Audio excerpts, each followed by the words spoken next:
జిల్లాలోని గోదావరి నది బ్రిడ్జి ఉంది కదా, ఇక్కడ సర్ ఆర్థర్ కాశీ ధవళేశ్వరం ఇది కట్టిన బ్రిడ్జ్ దగ్గర ఉన్నాం.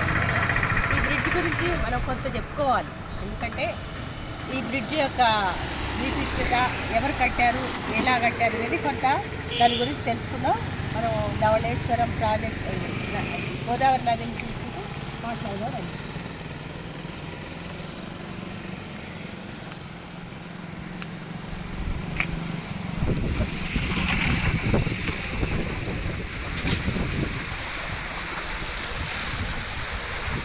రెండు కొండల మధ్య కట్టిన ధవళేశ్వరం ప్రాజెక్టు ఆనాటి దశాబ్దాలు మారినా కూడా ప్రాజెక్టు ఈ బ్రిడ్జ్ ఎలా ఉందో చూడండి, చెక్కు చెదరకుండా.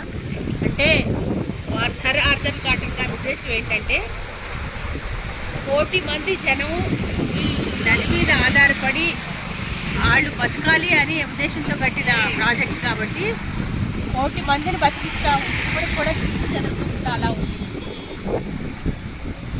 వారి ఆకాంక్ష ఏంటంటే